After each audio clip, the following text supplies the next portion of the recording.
benda yang kamu jual itu sebenarnya benda yang tidak ada artinya sama sekali. Harga yang sebenarnya garam grosok ya, yang cuma 5.000. Kenapa kau jual sampai 100.000? Itu kan pembodohan. Open Mic ANB. Ustadz, belakangan ini rame tentang garam ruqyah. Dan sebenarnya kita agak-agak terlambat Ustadz.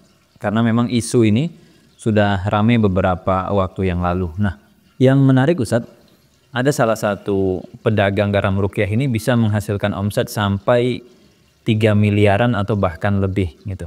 Nah, kira-kira Ustadz, kalau kita bahas mengenai garam ruqyah ini, sebenarnya boleh nggak kita itu meruqyah menggunakan media? Karena di sini ada garam dan kemudian ada ruqyah. Jadi mungkin kita penasaran praktek ruqyah menggunakan media. Dahulu para sahabat atau mungkin para ulama ada bahas nggak Ustaz kira-kira? Alhamdulillah wassalatu wassalamu ala rasulillah. Jadi inti ruqyah itu adalah bacaan, bukan media. Dulu para sahabat sebelum Islam itu datang, mereka sudah punya aneka ruqyah sendiri-sendiri. Kata orang Jawa model jampi-jampi tapi yang mereka miliki di masa jahiliyah. Ketika Islam datang dan mereka masih menggunakan jampi-jampi itu, Rasulullah SAW mengatakan, "I'ridu alayya ruqakum la ba'sa birruqa ma lam yakun fihi syirkun."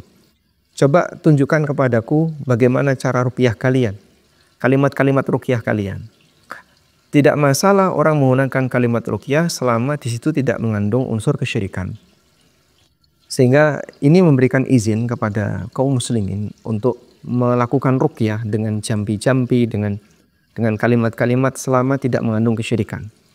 Kalau yang tidak mengandung kesyirikan, pertama dari Al-Quran jelas tidak mungkin mengandung kesyirikan. Dari hadis Nabi SAW maupun doa-doa yang beliau ajarkan. Termasuk juga kalimat-kalimat positif misalnya. Ayo sembuh, ayo sembuh, ayo semangat. Seperti kalimat-kalimat dorongan motivasi. Itu dulu dipakai oleh para sahabat sebelum Islam datang sebagai ruqyah. Dan itu ma'ruf di masa jahiliyah. Kemudian bagaimana hukumnya ruqyah menggunakan media? Pada asalnya ruqyah itu bacaannya itu. Tanpa ada media pun ruqyah jadi. Dan setiap orang yang bisa berdoa, dia bisa meruqyah. Dirinya sendiri maupun meruqyah orang lain. Aisyah radhiyallahu anha pernah menceritakan bahwa Nabi SAW pernah menemui seorang wanita. Dan wanita itu sedang meruqyah wanita yang lain. Beliau ketemu seorang wanita dan wanita ini sedang meruqyah si A yang merupakan wanita yang lain yang sedang sakit. Lalu Nabi SAW mengajarkan kepada wanita ini untuk meruqyah dengan menggunakan kitabullah. Beliau bersabda, "Alijiha bi kitabillah." Obati pasienmu dengan membaca kitabullah. Hadis riwayat Ibnu Hibban dan seterusnya sahih. Nah, ini menunjukkan bahwasanya ruqyah itu adalah bacaan. Maka arahan yang diberikan Nabi SAW adalah ruqyah dengan kitabullah. Beliau tidak menyebutkan media apapun. Kemudian, apakah mungkin ruqyah itu dengan menggunakan media? Jawabannya memang mungkin. Dan ini pernah dipraktekkan oleh Imam Ahmad rahimahullah. Sebagaimana yang disebutkan oleh Muhammad ibnu Muflih. Beliau mengutip sebuah keterangan yang pernah disampaikan oleh anaknya Imam Ahmad, yaitu Saleh. Imam Ahmad punya beberapa anak laki-laki, salah satunya Saleh. Nah, Saleh ini bercerita, ketika aku sakit, terkadang ayahku mengambil satu ciduk air, ya, satu gayung air. Kemudian beliau membacakan ruqyah di situ, lalu menyuruhku untuk meminumnya dan digunakan untuk cuci muka, cuci tangan. Dan ini menunjukkan bahwasanya ruqyah bisa menggunakan media sebagaimana ruqyah bisa dibacakan langsung kepada sasaran. Baik Ustadz, kalau tadi kan media yang Ustadz sebutkan itu air dikasih bacaan ruqyah seperti itu. Bagaimana kalau misalkan media ini diganti dengan garam? Ada nggak pembahasan atau riwayat para ulama di mana seseorang meruqyah tapi medianya pakai garam, sehingga garam ini mungkin nanti ditabur atau mungkin nanti diberikan kepada pasien? Ada nggak kira-kira Ustaz? Saya tidak mengetahui adanya riwayat yang menyebutkan tentang itu. Bahkan yang ada sebaliknya. Keterangan dari Imam Ibnu Utsaimin dalam Liqa al-Maktuh, beliau menyebutkan nggak benar keyakinan kalau garam dibacakan ruqyah kemudian ditabur-tabur di sudut-sudut rumah bisa mengusir setan, itu nggak benar. Lalu beliau arahkan kalau mau mengusir setan yang sebenarnya adalah baca surat Al-Baqarah seperti arahan Nabi SAW. di mana setan akan lari dari rumah yang tuqra'u fihi suratul Baqarah, yang dibacakan surat Al-Baqarah.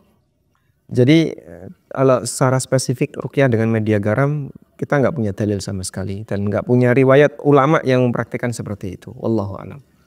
Baik Ustaz, kita kembali ke kasus yang rame ini Ustaz ya, yang lumayan diperbincangkan karena dia mendatangkan keuntungan. Maksudnya adalah boleh nggak Ustaz kita memperjualbelikan media-media yang sudah dibacain ataupun sudah diruqyah tadi, artinya ini dijadikan sebagai objek transaksi, dijual di marketplace dan seterusnya. Kalau dari sudut pandang fikih muamalah sendiri bagaimana Ustaz mentransaksikan objek-objek ataupun media-media yang sudah dikasih bacaan itu Ustaz? Baik, ada dua sudut pandang yang perlu kita perhatikan ya. Pertama, tentang transaksi ruqyah. Boleh nggak sih ruqyah itu ditransaksikan? Kalau kita melihat pada hadis dari sahabat Abu Sa'id Al-Khudri radhiyallahu anhu, hadis riwayat Bukhari Muslim, sahabat Abu Sa'id Al-Khudri pernah bercerita, kami pernah satu rombongan para sahabat dan waktu itu Nabi SAW tidak ikut. Kemudian singgah di sebuah tempat dekat dengan kampung yang penduduknya orang musyrik. Lalu kepala kampung ini tersengat binatang berbisa. Kemudian mereka sudah berusaha mengobati tapi tidak berhasil. Akhirnya mereka minta tolong kepada sahabat. Ada nggak di antara sahabat yang punya obat? Salah satu di antara sahabat sanggup. Tapi mereka minta syarat. Saya akan berusaha untuk mengobati, tapi kalau sembuh saya minta syarat dikasih sesuatu. Akhirnya berangkatlah sahabat ini, kemudian dibacakan surat Al-Fatihah. Lalu sembuh. Kemudian dikasih beberapa ekor kambing. Mereka ragu, ini kambing boleh nggak dimakan? Akhirnya para sahabat membawa kambing itu ke Madinah. Ketika mereka bercerita kejadian ini kepada Nabi SAW, Rasulullah SAW malah bertanya kepada sahabat yang meruqyah tadi, "Wa ma yudrika annaha ruqyah?" Dari mana kamu tahu? Dari mana kamu tahu kalau surat Al-Fatihah adalah ruqyah? Dan Nabi SAW meminta bagian dari kambing tadi. Yang itu menjadi dalil beliau merestui. Maka berdasarkan hadis ini, para ulama menyimpulkan bahwa ruqyah itu diperbolehkan untuk dilakukan dengan akad ju'alah. Ruqyah boleh diperjualbelikan dengan akad ju'alah. Akad ju'alah itu gimana? Akad di mana penjual jasa boleh dibayar jika berhasil. Kalau dia tidak berhasil, maka dia tidak boleh dibayar. Karena standarnya adalah dia berhasil. Baik. Maka berdasarkan hal ini, jika kita berbicara tentang transaksi ruqyah, berarti tidak boleh sifatnya akad jual beli atau akad ijarah. Akad ijarah kan berhasil tidak berhasil dibayar. Akad jual beli berarti menjual objek tertentu. Karena kalau demikian, sementara tidak ada kepastian apakah sembuh atau tidak, jadinya gharar. Saya sudah bayar, tapi nggak jelas sembuh atau tidak. Ini jadinya gharar. Sehingga untuk ruqyah nggak boleh seperti ini. Karena kita membaca Al-Quran semata dengan niat ruqyah itu tidak boleh diperjualbelikan. Sampai ada pengaruh positif yang didapatkan oleh pasien. Makanya akadnya harus akad ju'alah. Berdasarkan keberhasilan baru dibayar, bukan berdasarkan jasa yang dilakukan. Berarti hal yang sama kalau orang menjual garam ruqyah atau air ruqyah misalnya dengan nilai tertentu. Anggaplah garam ruqyah berapa harganya? Ya mungkin 5.000 Ustaz. Kalau garamnya tok ya 5.000. Kalau sudah jadi garam ruqyah berapa? Bisa puluhan, mungkin 60, 70. Anggaplah misalnya 70.000. Ada selisih yang cukup jauh ya. Dari harga normal, harganya 5.000 dia jual 70.000. Selisihnya 65.000. Cukup signifikan nilai ini. Tapi nggak ada kepastian. Saya sudah misalnya berkali-kali beli. Anggapnya dia beli 3 kali. 100 sekian puluh ribu. Tapi nggak ada manfaat signifikan yang dia dapatkan. Ketika kondisinya demikian, berarti jadinya gharar. Saya sudah bayar dan nggak jelas apakah sembuh atau tidak. Nggak boleh. Ini bukan obat. Media ini bukan obat. Obatnya itu adalah bacaan ruqyahnya. Sehingga ketika terjadi demikian, maka statusnya jadinya gharar. Dan transaksi gharar kita tahu sendiri hukumnya nggak boleh. Kemudian sudut pandang yang kedua, terkait pemahaman objek ruqyah. Tolong bedakan ya, dua hal ya. Meruqyah dengan objek. Dan yang kedua, benda yang diruqyah. Beda ya. Baik. Meruqyah dengan objek itu dia meruqyah, dia datang kepada orang yang diruqyah. Maka orang yang diruqyah didatangi sehingga dia orang tertentu. Dia datang kepada orang yang diruqyah, kemudian saya ruqyah Anda. Nah, ini bisa langsung tanpa menggunakan objek apapun, bisa pakai media. Misalnya pakai air. Dia bacakan di air terus langsung diusapkan di orang yang diruqyah tadi atau diminumkan orang yang diruqyah tadi. Udah? Maka medianya ini hanya sebatas media. Yang utama adalah meruqyahnya, bukan medianya. Paham? Andai kan media ini dibiarkan saja, baik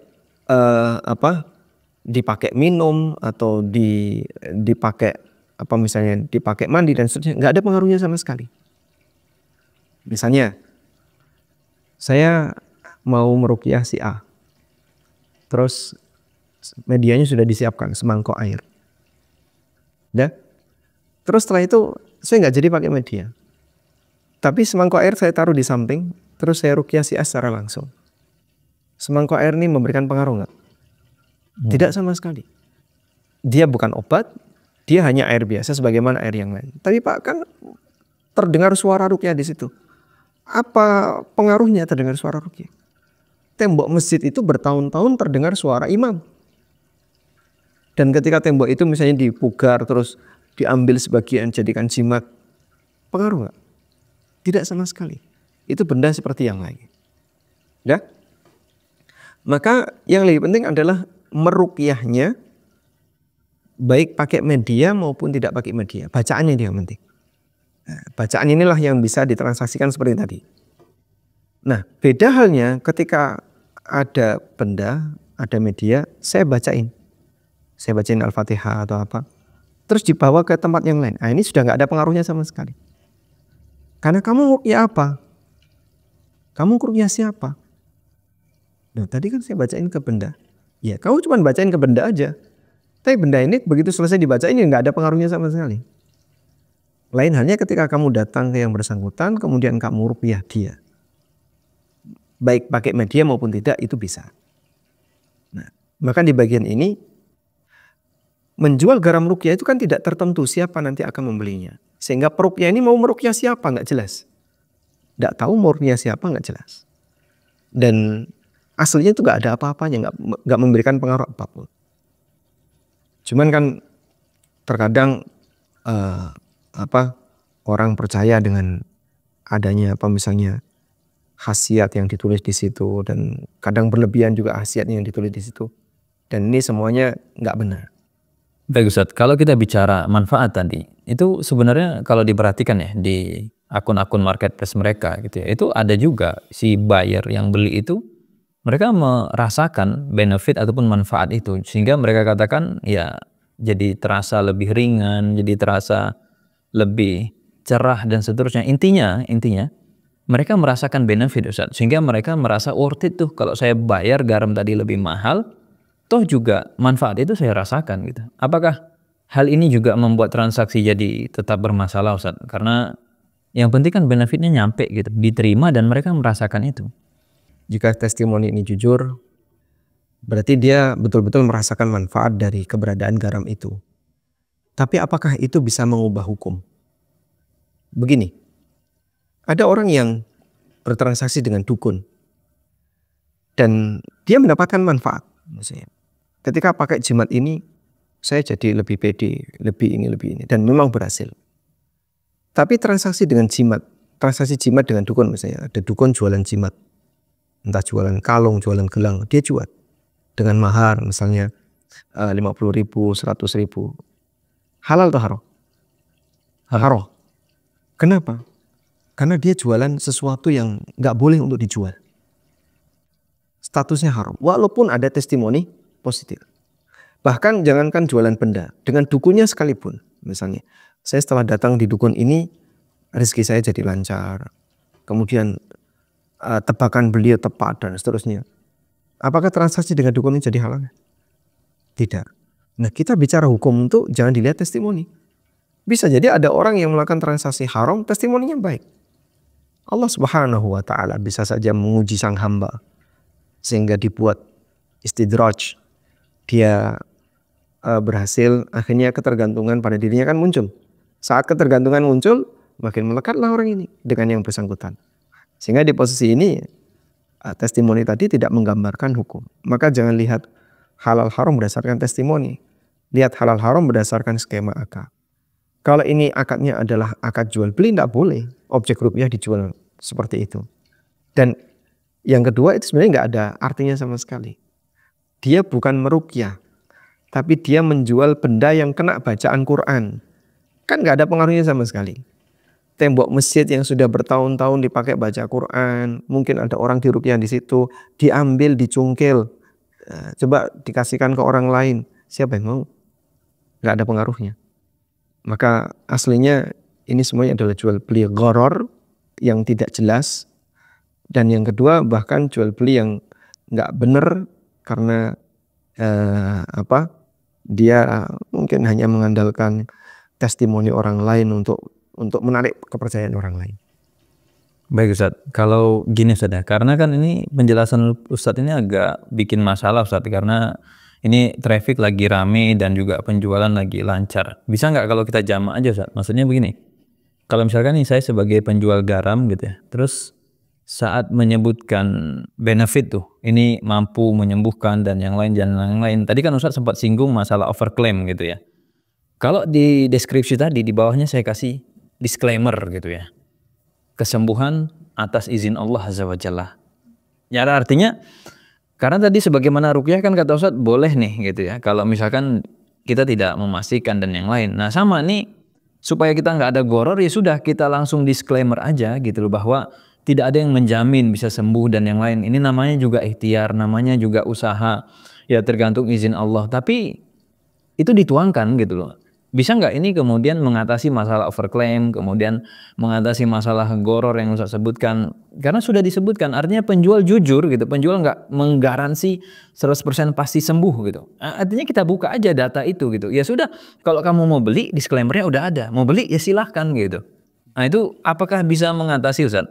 Gharar, overclaim dan yang lain. Yang penting dia jujur ini Ustaz, sudah mengamalkan hadis juga apa adanya gitu. Jadi overclaim itulah yang menyebabkan dia melakukan pembodohan terhadap konsumen. Kemudian dia sebutkan disclaimer itu nggak ada artinya. Benda yang kamu jual itu sebenarnya benda yang tidak ada artinya sama sekali. Harga yang sebenarnya garam grosok ya, yang cuma 5.000. Kenapa kau jual sampai 100.000? Itu kan pembodohan. Karena dalam kaidah para ulama terkait masalah harga, jika ada orang menjual barang jauh di atas harga pasar, dan itu dia sampaikan overclaim, membuat konsumen tertarik untuk beli, maka statusnya ghaban dan konsumen punya hak khiyar ghaban. Ternyata yang kamu jual ini sebenarnya cuma garam biasa, garam grosok, nggak ada artinya sama sekali. Adanya disclaimer dan nggak ada disclaimer percuma saja. Sebagai contoh misalnya, saya ngumpulin kerikil terus tak cuci ya, setelah bersih tak kasih kain kapan. Nah, kemudian saya bungkus jadi bagus, kemudian saya jual. Ini kerikil pesugihan. Nah, karena saya punya posisi di masyarakat sehingga mereka percaya dengan apa yang saya katakan. Tapi saya tulis di situ disclaimer, tidak semuanya terbukti. Cuman ini bagian dari ikhtiar. Boleh nggak demikian? Orang akan mengatakan ini pembodohan. Kamu ngapain? Jualan apa kamu? Cuman jualan kerikil kok 100.000. Sehingga kamu manfaatkan ketidaktahuan masyarakat tentang masalah ini hanya untuk meraih cuan sebanyak-banyaknya. Padahal itu aslinya adalah pembodohan. Garam grosok nggak ada artinya sama sekali ketika dia dipakai untuk media seperti tadi, cuman dimasukkan ke dalam air dipakai mandi. Ya, fungsinya sama sebagaimana garam, bukan pengaruh ruqyahnya. Ya. Sehingga titik masalahnya di pembodohannya tadi. Adanya disclaimer dan tidak ada disclaimer. Pembodohan pasca disclaimer, apakah kemudian pembodohan ini jadi nggak berlaku? Setelah saya bodohi, saya kasih tahu. Tapi nggak semuanya berhasil loh ya. Jadi nanti kalau nggak berhasil ya kamu ikhtiar lagi. Ini kan apakah dengan keberadaan disclaimer tadi pembodohan jadi hilang? Tidak. Dan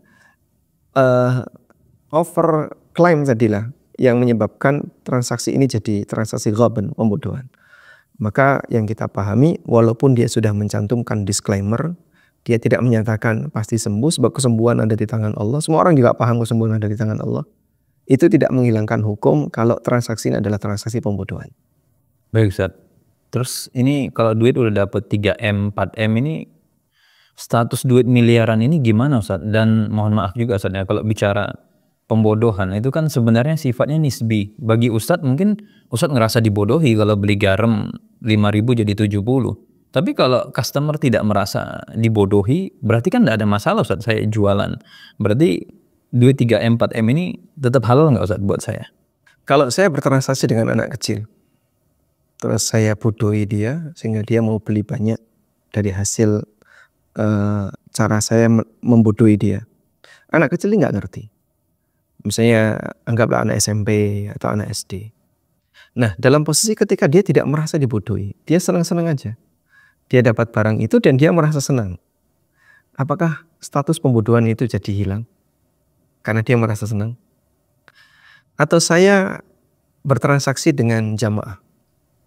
Dan jamaah itu saya kelabui, saya bodohi dan dia mau. Dan dia tidak merasa dirinya dibodohi. Dia enjoy saja dengan itu. Apakah status pembodohannya itu jadi hilang? Jawabannya tetap berlaku. Pembodohan tetap pembodohan walaupun yang dibodohi tidak sadar. Bisa jadi orang yang dibodohi ini tetap merasa saya tidak merasa dibodohi kok. Dia menganggap saya tidak merasa dibodohi, saya bisa menikmati barang ini. Padahal aslinya itu dia korban pembodohan. Maka kalau di dunia dia tidak tahu atau tidak sadar, maka nanti akan disadarkan oleh Allah di akhirat.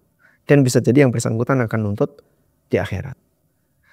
Sehingga kesimpulannya dalam hal ini, transaksi yang dilakukan karena ada unsur pembodohan, maka penjual wajib minta kerelaan kepada seluruh konsumen. Dengan cara apa? Dia sampaikan sejujurnya bahwa transaksi saya ini nggak ada nilainya. Barang ini sebenarnya barang murah, tapi saya jual dengan harga mahal karena overclaim. Kalian mau beli kan karena percaya pada overclaim tadi. Dikasih gambar orang Arab sedang berdoa atau apa. Kemudian dikasih tulisan garam ruqyah. Padahal kita nggak tahu cara ruqyah gimana. Kemudian yang dibaca apa kita nggak tahu. Lalu setelah dia menyampaikan terus terang, dia harus minta kerelaan. Dia halal menjual dengan senilai harga normal. Anggaplah misalnya satu bungkus 5.000 itu yang normal. Padahal dia menerima uang senilai 75. Maka yang 70.000 itu adalah hak para konsumen. Kalau konsumen tidak ridho, wajib dia kembalikan. Kalau nggak dikembalikan Pak, ya urusannya akan panjang di akhirat. Karena kasus pembodohan tadi.